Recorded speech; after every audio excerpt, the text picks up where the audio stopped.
आज हम लोग पढ़ेंगे स्टोक्स लॉ के बारे में।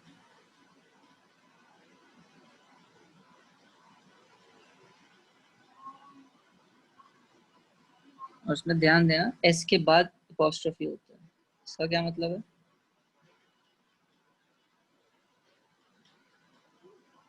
इसको पता है एस के बाद अपॉस्ट्रोफी लगाते हुए देखा है?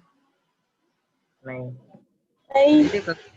नहीं देखा? इसके पहले इसके पहले लगाते हैं। अच्छा, अगर मेरा हाँ। नाम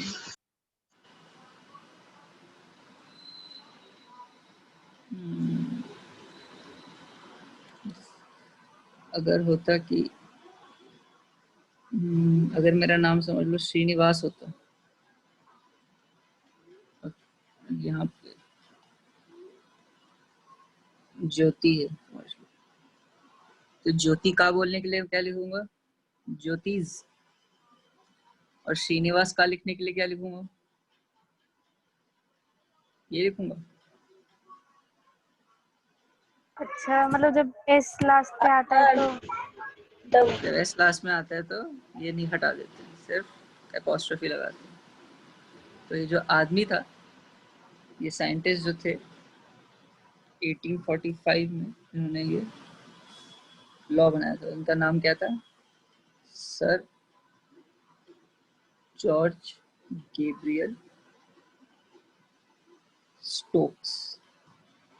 ठीक है, स्टोक नाम नहीं था इनका, स्टोक्स सर नहीं था। ठीक है, ये थे साइंटिस्ट। तो इन्होंने क्या लॉ बताया? सबके पास बुक है ना, ज्योति पढ़ो, क्या लॉ बताया? डार्क में दिख रहा है कुछ? The law states that the viscous force Fv acting on a small sphere falling through a viscous medium is directly proportional to the radius of the sphere r, its velocity v through the fluid, and the coefficient of viscosity of the fluid. तो इसका क्या मतलब हुआ?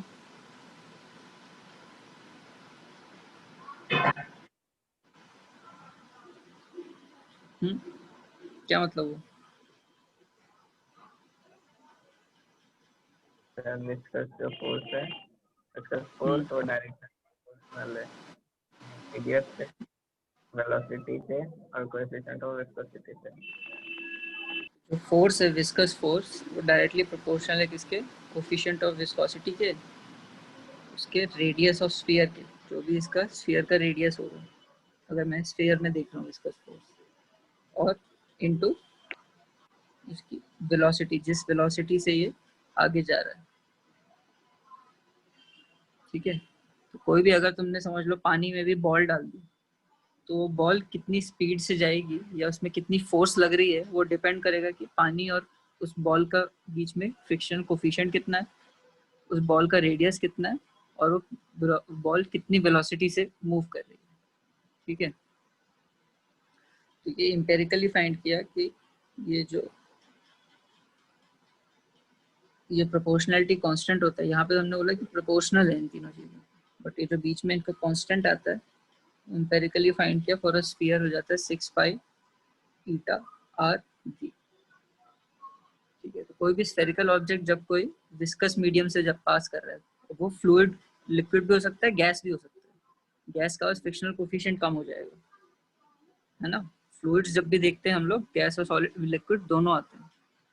तो जो force of viscous force होती है वो इक्वल हो जाती है 6 pi into coefficient of viscosity into radius into velocity. अब चलो ये नेक्स्ट क्वेश्चन दे देते हैं। बहुत सिंपल सा लॉ है ये एम्पेरिकली फाइंड किया। एम्पेरिकली मतलब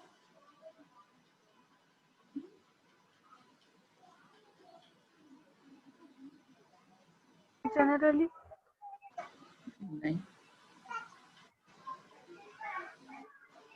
इसका कुछ स्पेसिफिक मीनिंग होता है फिजिक्स में एम्पेरिकली। एक्सपेरिमेंट से, एक्सपेरिमेंटली पता किया। एम्पेरिकली का मतलब है इसमें कोई फॉर्मूला यूज करके नहीं उन्होंने निकाला कि मतलब जैसे हम लोग डिराइव करते हैं कोई इक्वेशंस, ये वैसे डिराइव नहीं। जो कांस्टेंट है ये उन्होंने खुद एक्सपेरिमेंट किया और फाइंड किया कि कितनी फोर्स लग रही है, और उससे ये कांस्टेंट निकाला। अगर कोफिशिएंट ऑफ विस्कोसिटी पता है, रेडियस पता है, वेलोसिटी पता है, और अगर तुमने फोर्स ऑफ विस्कस फोर्स पता कर ली तो तुम एक्सपेरिमेंटली निकाल सकते हो कि ये मेरा कांस्टेंट कितने, इसकी वैल्यू क्या है। ठीक है, तो एम्पेरिकली क्या मतलब होता है, इसमें हमने कोई फॉर्मूला यूज करके नहीं कर पाया, कोई डिराइव नहीं किया, इसको डायरेक्टली हमने एक्सपेरिमेंटली फाइंड आउट किया। ठीक है, मतलब प्रोजेक्ट्स के एक्सपेरिमेंट के।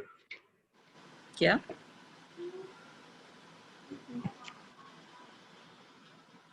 क्या बोला, समझा नहीं मुझे। हेलो, खुद एक्सपेरिमेंट किया है ना? हाँ खुद एक्सपेरिमेंट किया। बहुत सारी इक्वेशंस जो होती हैं वो हमने डिराइव की होती हैं, जरूरी नहीं है वो, जैसे अभी नेक्स्ट इक्वेशन देखेंगे वो डिराइव की, ये हमने एक्सपेरिमेंटली फाइंड की, ये एम्पेरिकली फाइंड की। ठीक है, इससे क्वेश्चन भी कर लेते हैं। एग्जांपल 2.8, श्रद्धा पढ़ो example 2.8। A steel ball with radius 0.3 millimeter is falling with velocity of 2 meter per second at a time t through a tube filled with glycerin having coefficient of viscosity 0.833 Newton per meter square. Determine viscous force acting on the steel ball at that time. क्या करेंगे अब इसमें, मुझे तीन चीज पता है, are, we और ईटा। इसको ईटा बोलते हैं, कोएफिशिएंट ऑफ विस्कोसिटी का जो सिंबल होता है ईटा होता है। ठीक है, तो क्या करना है इसमें, फॉर्मूला क्या था हमारा Shraddha? 6 pi eta r into v. Eta R into V. आर क्या है यहाँ पे? r 0.3 यहाँ mm. लिख दो 0.3। हाँ पर ये तो भैया उसमें नहीं है, क्या बोलते हैं, किसमें ऐसा नहीं है? यूनिट में, ऐसा ऐसा यूनिट यूनिट में कन्वर्ट करूँ, क्या हो जाएगा? क्या होगा ये 0.3 इंटू 10 माइनस, इधर लिखा है 3 माइनस 3 -3 मिलीमीटर, -3। जब इसको ऐसे लिखते तो हमेशा 3 इंटू, हमेशा ऐसा होना चाहिए 3.0 इंटू 10⁻⁴। ठीक है, तो इसको हम लोग 10⁻⁻ मल्टीप्लाई करके इंटू वेलोसिटी 2, यहाँ से आंसर आ जाएगा हमारा। आंसर आया 9.4 इंटू 10⁻³ न्यूटन। तो इतनी हमारी विस्कस फोर्स लगती है। ठीक है, अगर इतनी वेलोसिटी से मूव कर रहा है, अगर वेलोसिटी चेंज होगी तो बाकी सब चेंज नहीं होगा, जो कोएफिशिएंट ऑफ विस्कोसिटी वो सेम रहेगा, रेडियस उसका सेम रहेगा, बट उसकी वेलोसिटी चेंज हो सकती है जिस वेलोसिटी से मूव कर रहा है। जैसी वेलोसिटी चेंज होगी ये फोर्स चेंज हो जाएगी। अब देखते हैं ये वेलोसिटी कैसे इफेक्ट करती है। अब एक कॉन्सेप्ट आता है टर्मिनल वेलोसिटी, कभी सुना है?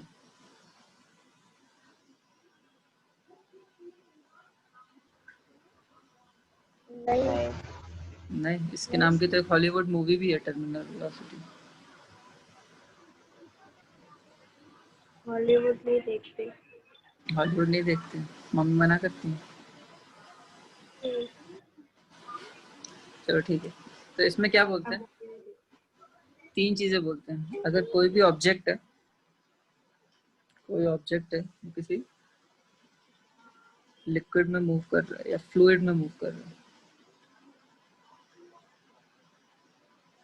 तो उस पर तीन टाइप की फोर्सेस लगती हैं। गेस करो क्या क्या फोर्सेस लग सकती हैं इस पे। अगर ये मेरा स्फीयर है, ये फ्लूइड में मूव कर रहा है, ये मेरा फ्लूइड है। ठीक है, इस पे क्या क्या फोर्सेस लगती हैं? सबसे पहले तो ग्रेविटेशनल फोर्स, सबसे पहले तो ग्रेविटेशनल फोर्स लगती है, वो किधर लगेगी? नीचे की तरफ। डाउनवर्ड्स, नीचे की तरफ। इसको मैंने लिख दिया Fg। और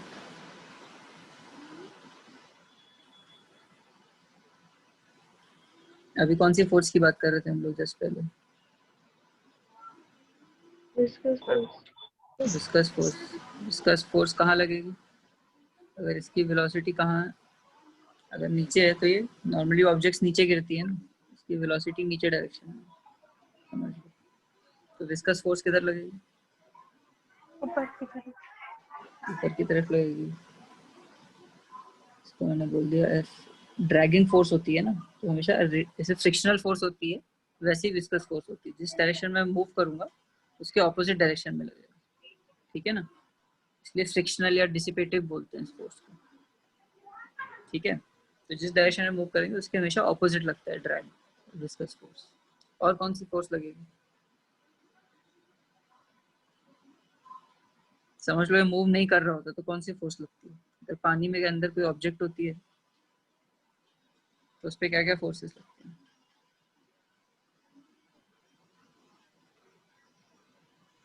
अगर ये प्लास्टिक का होता तो क्या होता? ये बॉल होता, प्लास्टिक की होती, खाली होती, तो क्या होता? फ्लोट होता। फ्लोट क्यों होता? नीचे तो बस ग्रेविटेशनल फोर्स लग रही है और विस्कोसिटी लग नहीं रही, क्योंकि वो फ्लोट कर रहा है। तो कौन सी फोर्स लगती है? लिक्विड का फोर्स। लिक्विड का फोर्स क्या होता है? लिक्विड का फोर्स नहीं मतलब लिक्विड की तरफ से हाँ क्या बोलते हैं उसको? लिक्विड कौन सी फोर्स देते हैं?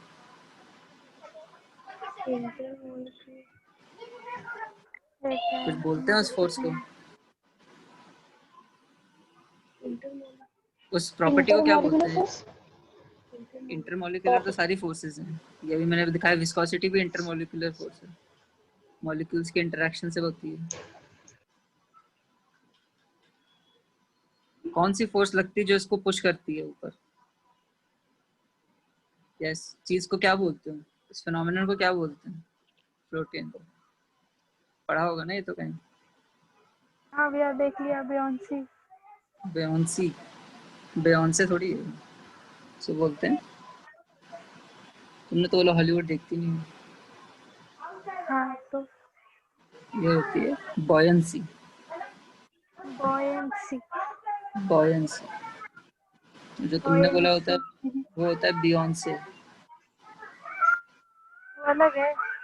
वो अलग है। बियॉन्से सुना है? दीपक ने सुना होगा। नहीं। बियॉन्से एक सिंगर है और ये हमारी बॉयंसी फोर्स है, ठीक है, या बॉयंट फोर्स बोलते हैं। बॉयंसी होती है ना जो इससे फ्लोट करती हैं चीजें, ये टर्म सुना है पहले? हाँ सर सुना है। सुना है ना, बॉयंट फोर्स जो बोलते हैं, पानी हमेशा बॉयंसी। हम्म, आर्किमिडीज लॉ पढ़ा ये होगा होता है। कभी? आर्किमिडीज का लॉ पढ़ा होगा कभी? आर्किमिडीज नाम सुना है? हाँ कौन था आर्किमिडीज? पढ़ा नहीं है। पढ़ा नहीं है, सुना है? हाँ और किसी ने नहीं सुना आर्किमिडीज का नाम? नहीं। नहीं सुना कभी? आर्किमिडीज का लॉ नहीं पढ़ा, सब झूठ बोल रहे हैं। चलो ठीक है। तो जो नेट, अब इसमें ये नीचे मूव कर रहा है तो मतलब इसकी फोर्स नेट नीचे लग रही है, तो हम लोग जो इसको, इस बॉडी पे जो नेट फोर्स लगेगी हम लोग बोल सकते हैं नीचे के डायरेक्शन में जो एफ जी लग रही है माइनस ऊपर के डायरेक्शन में जो फ्रिक्शनल फोर्स लग रही है और बॉयंट फोर्स लग रही है, ठीक है। जब भी कोई ऑब्जेक्ट नीचे गिरता है किसी फ्लूइड में तो उस पर ये तीनों फोर्सेस लगती हैं, और अगर उसकी डेंसिटी ज़्यादा है, अगर उसकी ग्रेविटेशनल फोर्स ज़्यादा है कंपेयर टू बॉयंट फोर्स और विस्कस फोर्स, तो वो नीचे जाएगा, वरना वो फ्लोट भी कर सकता है। अब क्या होता है, ये जो बॉयंस फोर्स है, अब हमेशा जो ऑब्जेक्ट पे जो ग्रेविटेशनल फोर्स रहेगी वो हमेशा सेम रहेगी। वो क्या होती है? वो होती है मेरी M G H, M G होती है, ये उस पर ग्रेविटेशनल फोर्स लग रही है। और जो बॉयंट फोर्स होती है वो क्या होती है?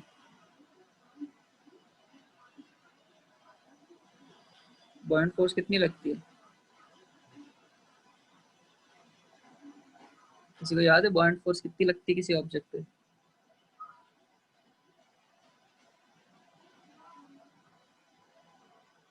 नहीं पता? बॉयंट फोर्स क्या होती है? कि जब भी कोई ऑब्जेक्ट किसी फ्लूइड में जाता है तो उतना ही वॉल्यूम का, अगर उतना ही वॉल्यूम का फ्लूइड डिस्प्लेस हुआ होता उसका वेट।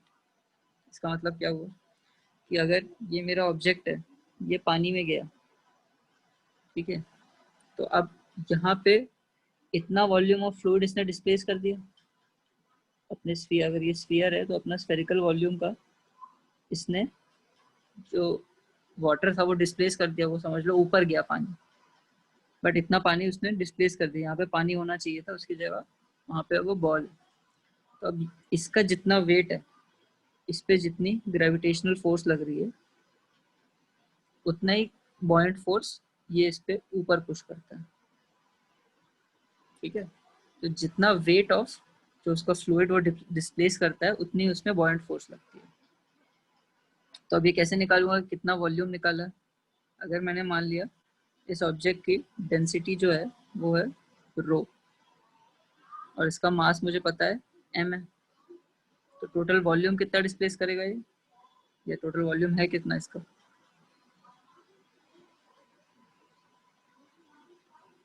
बॉल का वॉल्यूम कितना होगा अगर इसकी डेंसिटी रो है? कितना? 485? नहीं, तुम्हें रेडियस नहीं पता, तुम्हें सिर्फ ये पता है, तुम्हें उसका मास पता है, उसकी डेंसिटी पता है। वॉल्यूम कितना मास होगा? Upon density. वॉल्यूम हो जाएगा मास अपॉन डेंसिटी। तो इतना वॉल्यूम वो डिस्प्लेस कर रहा है। अब मुझे निकालना है कि इतना वॉल्यूम का जो फ्लूइड है उस पर कितना फोर्स लगेगी, ग्रेविटेशनल फोर्स। अगर मैं मान लेता हूँ फ्लूइड की डेंसिटी समझ लो मैंने ले ली सिग्मा, अगर फ्लूइड की डेंसिटी है सिग्मा, ठीक है, और मुझे पता है उसका वॉल्यूम है v, तो इसकी ग्रेविटेशनल फोर्स कितनी लगेगी मुझे निकालना है। अगर एफ डैश जी, ये एफ डैश जी वो कितना हो जाएगा? बेसिकली अगर मैं बोलूँ मास है उसका, जितना भी उसका मास है एम डैश जी, जितना भी फ्लूइड का मास है, फ्लूइड का मास क्या हो जाएगा अगर उसकी डेंसिटी सिग्मा है और वॉल्यूम यहाँ पे लिखा हुआ है, कितना होगी? फ्लूइड का मास कितना होगा? सिग्मा इंटू वी होगा इंटू जी। मास क्या होता है अभी तो बोला ना, डेंसिटी इंटू वॉल्यूम। नहीं, कुछ पल्ले नहीं लग रहा। हाँ वो भैया m डैश आ गया तो फिर confusion। एम डैश क्या मास ही तो है, अगर एम लिखता तो रो भी हो जाता है। एम डैश मतलब फ्लूइड की डेंसिटी इंटू टोटल वॉल्यूम, और वॉल्यूम कितना है? सिग्मा इंटू एम बाय रो जी, ठीक है।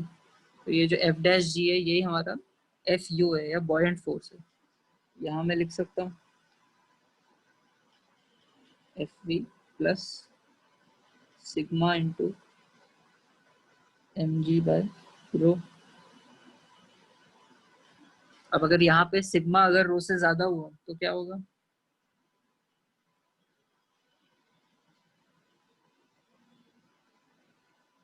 अगर सिग्मा रो से ज्यादा हुआ मतलब फ्लूइड की डेंसिटी ज्यादा है उस बॉल की डेंसिटी से, तो क्या होगा? अभी मैंने प्लास्टिक का एग्जांपल दिया था ना, उसमें क्या हुआ था? फ्लोट होगा वो। फ्लोट होगा। जब भी कोई तो कोई भी अगर ऑब्जेक्ट को डालोगे जिसकी डेंसिटी फ्लूइड से कम हो तो वो फ्लोट कर जाएगा, क्योंकि उसकी फोर्स अपवर्ड फोर्स ज़्यादा लगेगी, है ना। तो यहाँ पे ये कंडीशंस जो हम लोग देख रहे हैं वहाँ पे हम लोग अज्यूम कर रहे हैं कि जो रो है वो सिग्मा से ज़्यादा है। समझ लो कोई स्टील बॉल है पानी में डाली, ठीक है, तो इस पे जो नेट फोर्स लग रही है वो देखो M G minus sigma M G by rho plus जो उसमें नेट फ्रिक्शनल विस्कस फोर्स लग रही है। विस्कस फोर्स कितनी थी हमने निकाली थी अभी? फिर से रिपीट करो ना, तो समझा नहीं। ये बॉयंसी फोर्स नहीं समझा? बॉयंट फोर्स क्या होता है कि जब भी कोई ऑब्जेक्ट तुम पानी में डालते हो या कोई भी फ्लूइड में डालते हो, समझ लो स्टील बॉल है, तुमने उसी पानी में डाली, तो जैसे प्लास्टिक होता है तो वो फ्लोट कर जाता है। क्यों फ्लोट करता है?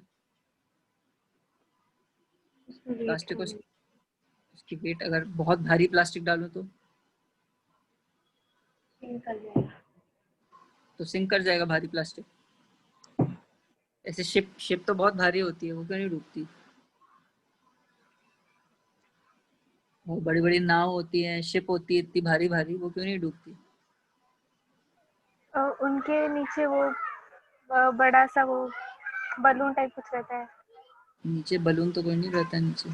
बलून नहीं, मतलब रबड़ जैसा। रबर जैसा नहीं, वो स्टील की बनी होती है शिप्स तो। शिप तो प्लास्टिक की होती है। प्लास्टिक की नहीं होती शिप। स्टील तो मस्त मस्त स्टील की बनी होती है, बहुत भारी भारी। भैया मैंने ना वो नाव देखा, मतलब ये नॉर्मल जगह नीचे ना से खाली कुछ डब्बा लगाते तो अंदर डूबे ना। खाली खाली क्यों लगाते हैं खाली अंदर? हल्का मे भी कुछ हल्का से पता हल्का नहीं। रहे तो। और भारी कितना कितना भारी होना चाहिए तब डूब जाएगा? कोई क्राइटेरिया? 5 किलो में डूबेगा, 10 किलो नहीं, में डूबेगा, ऐसा 1000 कुछ किलो में डूबेगा? ऐसा तो कौन ऐसा डिसाइड कुछ करता नहीं। है कैसे डूबेगा? तो कौन डिसाइड कौन करता है कैसे डूबेगा? तुमने बोला भारी है तो डूब जाएगा, तो कितना भारी होना चाहिए डूब जाएगा?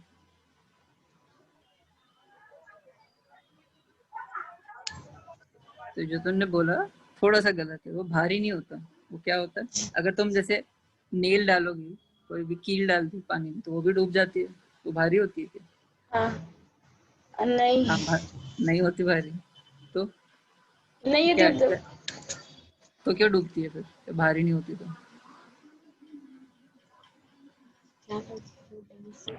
क्या पता। डेंसिटी भैया। डेंसिटी, हाँ। डेंसिटी हमेशा बताती है कि कोई ऑब्जेक्ट फ्लोट करेगी या नहीं फ्लोट करेगी। हमने यहाँ पे देखा ना कि जब भी कोई ऑब्जेक्ट किसी फ्लूइड में जाता है तो उस पर एक बॉयंट फोर्स लगती है, और बॉयंट फोर्स डिपेंडेंट होती है कि फ्लूइड की डेंसिटी कितनी है, इसकी डेंसिटी कितनी है, सिग्मा। और उसकी नीचे फोर्स लग रही होती है। अगर कोई ऑब्जेक्ट अगर मैं लूँ जो किसी फ्लूइड के अंदर है, तो इसके ऊपर दो फोर्स लग रही हैं। एक नीचे लग रही है इसकी mg, या अगर इसकी डेंसिटी रो है तो रो इंटू इसका टोटल वॉल्यूम इंटू जी, ये इसकी ग्रेविटेशनल फोर्स लग रही है। और फ्लूइड इस पे क्या फोर्स दे रहा है? Buoyant force. बॉयंट फोर्स कितनी मैंने बताई कि जितना वेट ऑफ वाटर उसने डिस्प्लेस किया, मतलब अगर उसका वॉल्यूम उसने इतना डिस्प्लेस किया है, बट इतने वॉल्यूम ऑफ वाटर का वेट कितना है या मास कितना है? अगर इसका मैंने लिया सिग्मा, वाटर की डेंसिटी है सिग्मा और सॉलिड की डेंसिटी है रो, तो कितना मास ऑफ फ्लूइड इसने डिस्प्लेस किया? मुझे पता है वॉल्यूम कितना डिस्प्लेस किया, मास कैसे निकालूं? Rho into volume. रो तो सॉलिड का। मैं पूछ रहा हूँ फ्लूइड का कितना मास डिस्प्लेस किया? सिग्मा इंटू वी हो जाएगा, ये मास ऑफ फ्लूइड हो जाएगा। अगर वी वॉल्यूम का फ्लूइड है तो उसका मास कितना हो जाएगा? Sigma into V. और ये उसका वेट हो जाएगा sigma into V into G. इसको एम डैश जी बोल सकता हूँ। ये एम डैश जो है मेरा मास ऑफ फ्लूइड है, जितना उसने डिस्प्लेस किया। अगर मेरा यहाँ पे सॉलिड नहीं होता, यहाँ पे मेरा पूरा फ्लूइड होता, तो इस फ्लूइड का वॉल्यूम तो मुझे पता है वी है, बट इस फ्लूइड का वेट कितना होता है?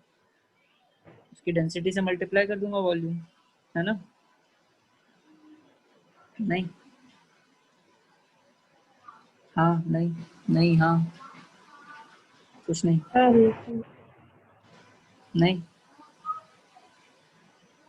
इसमें बस ये समझ लो कि जितना वॉल्यूम ऑफ फ्लूइड उसने हटा दिया अपनी जगह से, उतने की उस पर फोर्स लगती है ऊपर। ठीक है, तो नीचे उसकी, इसमें नेट फोर्स डालूंगा तो क्या नीचे लग रही है रो वी जी और ऊपर लग रही है सिग्मा वी जी। तो अब यहाँ पे बस एक ही डिफरेंशिएटिंग फैक्टर है कि अगर इसको मैं लिख सकता हूँ rho minus sigma into V G, ये नेट फोर्स लग रही है नीचे की डायरेक्शन में। अब अगर सिग्मा ज्यादा हो गया इससे, अगर ये पॉजिटिव है तो इसका मतलब है कि रो सिग्मा से ज़्यादा है तो ये नीचे जाएगा। अब अगर ये नेगेटिव हो गया मतलब सिग्मा या फ्लूइड की डेंसिटी ज़्यादा हो गई तो वो ऊपर चला जाएगा, और अगर सेम है तो वो ऑलमोस्ट फ्लोट करेगा। जैसे हमारी बॉडी की डेंसिटी ऑलमोस्ट वाटर की डेंसिटी के बराबर होती है तो हम लोग जस्ट फ्लोट करते हैं। ठीक है, ये हमारी इसलिए ये डिसाइड करती है डेंसिटी कि कोई ऑब्जेक्ट फ्लोट करेगी या नहीं करेगी। उसका मास, उसका वेट डिसाइड नहीं करता। भारी ऑब्जेक्ट डूब जाएंगे ऐसा नहीं होता। इसलिए शिप यही प्रॉपर्टी यूज करके शिप तैरती रहती है पानी के ऊपर, क्योंकि शिप के अंदर बहुत भारी भारी सामान होता है, ये स्टील का बना होता है, बट उसके अंदर बहुत सारा खाली गैप भी होता है, मतलब ऐसे। तो इसके अंदर काफी हवा भी बनी होती है, छोटे छोटे रूम्स होते हैं, बहुत सारी चीजें होती हैं। तो शिप को हमेशा ऐसा बनाया जाता है कि उसके अंदर बहुत सारे गैप्स रहे हवा के। तो इसकी वजह से टोटल डेंसिटी उसकी पानी से कम हो जाती है, इसलिए वो फ्लोट करता है। तो बस सॉलिड अगर उसमें पानी चला जाए तो? पानी चला गया तो डूब जाती है। टाइटैनिक देखिए, हाँ, डूब गई। तो उसमें जैसे पानी भर जाता है तो डूब जाती है। जब तक इसके अंदर हवा मेंटेन रहेगी तो नहीं डूबेगी। इसलिए शिप में पानी घुसता है तो सब लोग डूब के भागने लग जाते हैं। पानी भर गया तो मतलब वो जो रूम्स है वो भी मतलब से मतलब इसी वजह से बनाते हैं। अब जैसे तुम अगर स्टील का भी बड़ा सा बर्तन लो और उसके अंदर उसको पानी में डालो, बट समझ लो ऐसा डाला है कि मैंने बहुत ऊंचा बर्तन और उसको मैंने पानी के अंदर डाला है, समझ लो पानी इतना लेवल तक पहुंच गया,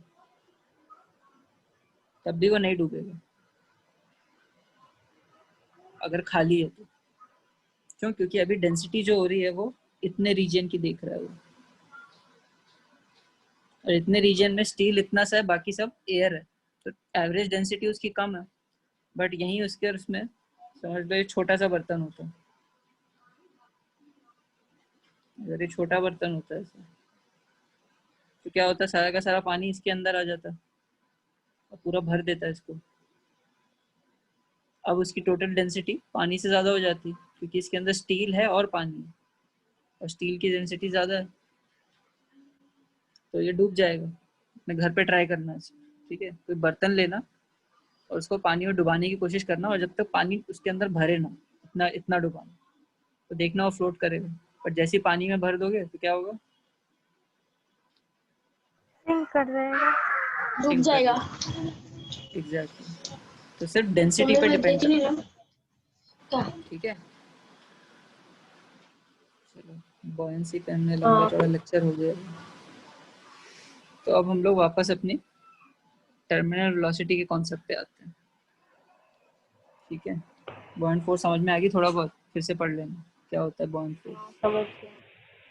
तो अब हम लोग देखेंगे, हमने बोला कि नीचे के डायरेक्शन में उसकी ग्रेविटेशनल फोर्स लग रही है और ऊपर के डायरेक्शन में विस्कस फोर्स और बॉइंट फोर्स।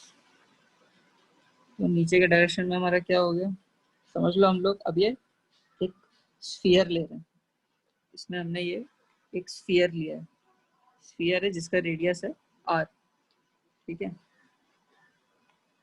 तो उसको अगर हम लोग लिखेंगे ग्रेविटेशनल फोर्स है mg, विस्कस फोर्स क्या हो जाएगी? विस्कस फोर्स का फॉर्मूला निकाला था अभी,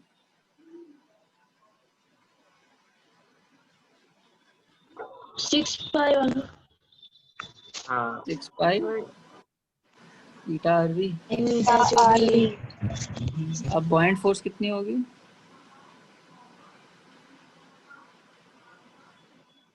सिग्मा अगर फ्लूइड की डेंसिटी है तो सिग्मा वी जी, ठीक है? और वी क्या है? चलो वॉल्यूम वी को, ऑफ चलो द वी को अभी ऐसे ही रहने देते हैं। अब हम लोग क्यूब का ले रहे हैं, स्फीयर का ले रहे हैं। चलो, अब स्फीयर का वॉल्यूम क्या होता है? 4/3 pi R. 4/3 pi R cube. तो यहाँ पे रिप्लेस कर देते हैं, एम क्या हो जाएगा? Rho into we. v है हमारा 4/3 pi R cube into rho into G minus 6 pi eta R V plus sigma into 4/3 pi R cube into G. ठीक है, ये नेट फोर्स लगती है नीचे। ठीक है, अगर कोई ऑब्जेक्ट नीचे जा रही है v वेलोसिटी से। अब क्या होगा, जैसे जैसे ऑब्जेक्ट नीचे जाएगा अगर कोई नेट फोर्स लगती है तो उसकी वेलोसिटी बढ़ती जाएगी, है ना, बढ़ेगी। नेट फोर्स लग रही है तो एक्सेलरेट होगा ना नीचे, बट ऐसे एक्सेलरेट करता रहेगा हमेशा।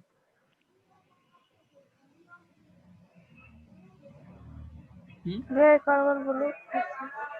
ऐसे बॉडी है, ये मेरा स्फीयर है, ये पानी की समझ लो बहुत लंबा बहुत ऊंचा कंटेनर है, बहुत गहरा कंटेनर है। ये ऑब्जेक्ट यहाँ पे गिरा, समझ लो पानी में पूरा पानी भरा हुआ है इसमें। तो अब ये नीचे जाता जा रहा है, जाता जा रहा है, इसकी वेलोसिटी क्या है, बढ़ती जा रही है, क्योंकि नीचे नेट डायरेक्शन कुछ फोर्स लग रही है तो ये एक्सेलरेट कर रहा है ना।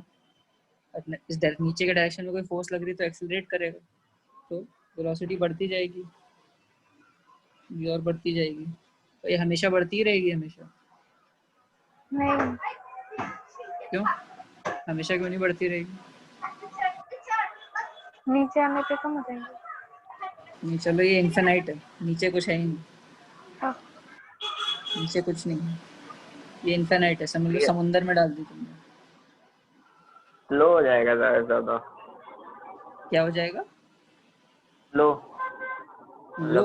एकदम हो जाएगा। क्या हो जाएगा? लो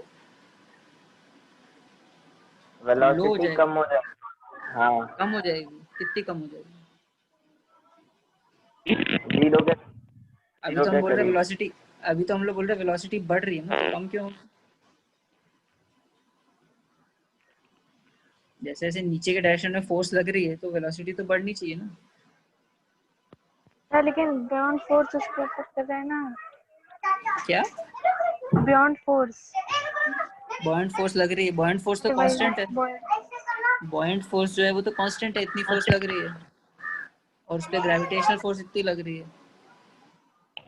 तो नेट हमने ये बोला ना कि इसका नेट एफ फोर्स लग रही है, तो जब तक फोर्स नीचे लगती रहेगी तो एक्सेलरेट करता रहेगा और वेलोसिटी बढ़ती रहेगी, तो ये हमेशा बढ़ती रहनी चाहिए ना।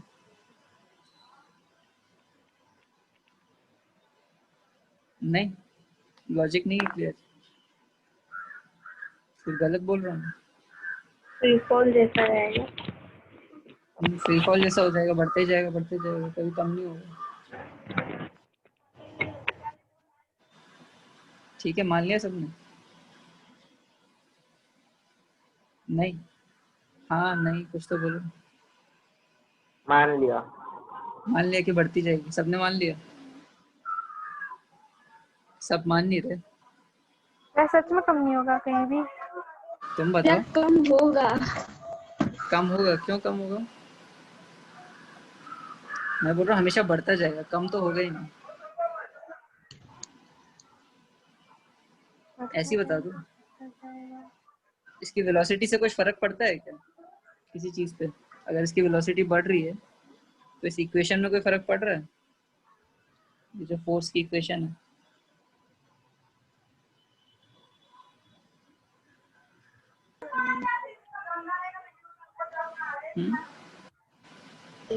कंफ्यूजिंग है। कंफ्यूजिंग है? कहीं इसकी फोर्स में कुछ फर्क नहीं पड़ रहा अगर वेलोसिटी बढ़ रही है तो? पड़ेगा ही भैया। किस पे ना पड़ेगी? बढ़ रहा है। किस पे? किस पे फर्क पड़ रहा है?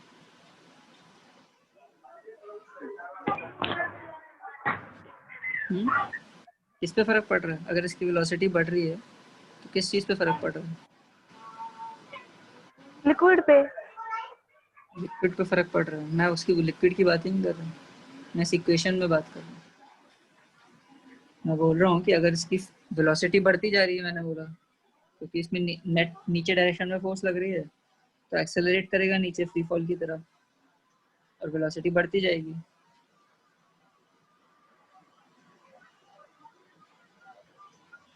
तो सेकेंड इक्वेशन में फर्क पड़ेगा, क्या फर्क पड़ेगा?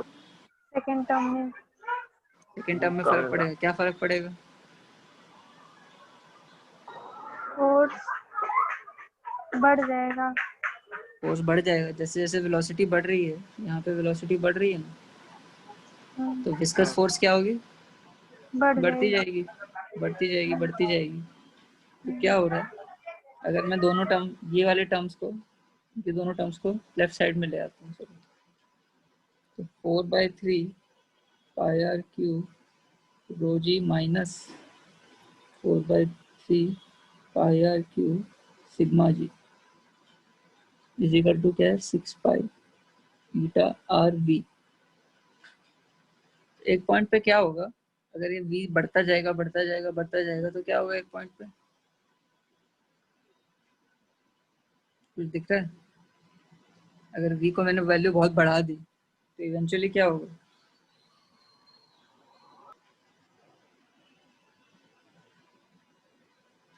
कुछ नहीं होगा। किसी एक पॉइंट पे जाके ये इसके इक्वल हो जाएगा। इसकी अगर समझ लो कुछ k वैल्यू है, तो अगर मैं v इनिशियली कम है तभी वो नीचे जा रहा है, बट अगर v की वेलोसिटी में बढ़ाता जाऊं तो ये किसी पॉइंट पे जाके इसके इक्वल हो जाएगा। इनिशियली ये पॉजिटिव था, इनिशियली ये पॉजिटिव था, इसका मतलब this minus this was greater than this, है ना? इनिशियली ये इससे ग्रेटर था,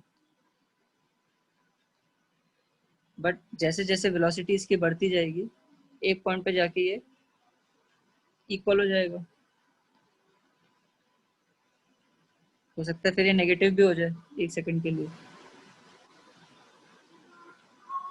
इससे बड़ा भी हो सकता है, बट इससे बड़ा होगा तो क्या होगा? अगर विस्कस फोर्सेस और बॉयंट फोर्सेस उसकी ग्रेविटेशनल फोर्स से ज्यादा होगी तो क्या होगा? बॉल ऊपर रहेगा, बॉल ऊपर जाने लग जाएगा। तो एक पॉइंट पे क्या होता है, एक पॉइंट पे जाके ये दोनों इक्वल हो जाते हैं। जो उसका gravitational force minus buoyant force है वो उसकी विस्कस फोर्स से इक्वल हो जाता है। और इस जब ये पॉइंट इक्वल हो जाता है तो हम इस वेलोसिटी को, जिस वेलोसिटी पे ये हुआ है, उसको हम लोग क्या बोलते हैं,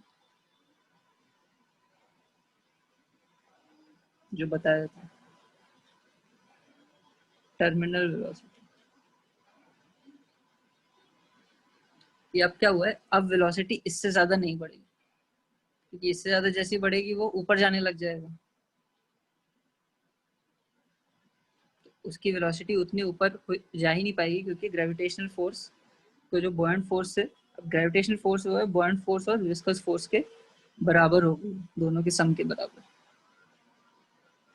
ठीक है, तो इतनी वेलोसिटी बढ़ गई है कि अब इससे ज्यादा वेलोसिटी नहीं बढ़ सकती, क्योंकि ग्रेविटेशनल फोर्स इतना एक्सेलरेशन प्रोवाइड कर ही नहीं पा रहा उसको।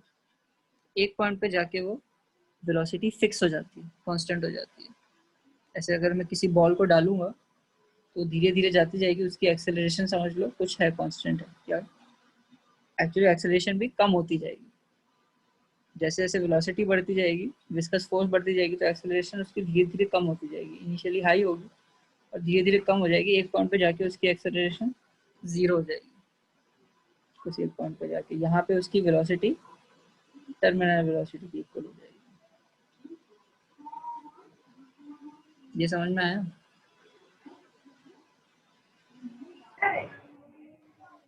नहीं समझा थोड़ा बहुत। समझा थोड़ा बहुत। कोई अगर उस पे क्या लग रहा है, समझ लो एक फोर्स लग रही है अपोजिट, कोई अगर ऑब्जेक्ट जा रहा है आगे के डायरेक्शन में, उस पर कोई फोर्स लग रही है, और जो उसके पीछे के डायरेक्शन में एक फोर्स लग रही है, वो डिपेंड कर रही है उसकी वेलोसिटी कितनी। ठीक है, तो जैसे जैसे ये आगे बढ़ता जाएगा, इसकी एक्सेलरेशन से बढ़ता जाएगा तो इसकी वेलोसिटी बढ़ती जाएगी, बट एक पॉइंट पे जाके जो रिवर्स की डायरेक्शन की फोर्स है, क्योंकि वो वेलोसिटी के साथ बढ़ती जा रही है, एक पॉइंट पे जाके ये दोनों इक्वल हो जाएंगे, तो कोई फिर बॉडी एक्सेलरेट नहीं कर पाएगी, क्योंकि नेट उस पर जो फोर्स लग रही है वो 0 होगी, जैसे इस केस में हो रहा है। इस केस में क्या हो गया, अब नेट फोर्स जो है उस पर 0 हो गई, क्योंकि नीचे जितनी ग्रेविटेशनल फोर्स लग रही है उतनी उस पर ऊपर विस्कस और बॉयंट फोर्स लग रही है, तो उस पर अब कोई फोर्स, नेट फोर्स 0 हो गई, तो उसकी वेलोसिटी क्या हो जाएगी, कांस्टेंट हो जाएगी, एक्सेलरेशन 0 हो जाएगा। हाँ ठीक है, तो इसलिए भैया, तो ये फिर बहुत वो बॉल फिर रुक जाएगा, रुक नहीं जाएगा, मैंने क्या बोला, कांस्टेंट वेलोसिटी से जाएगा। कांस्टेंट वेलोसिटी से जाएगा, हम्म, रुक नहीं जाएगा। ठीक है, रुक जाएगा तो ऊपर चला जाएगा।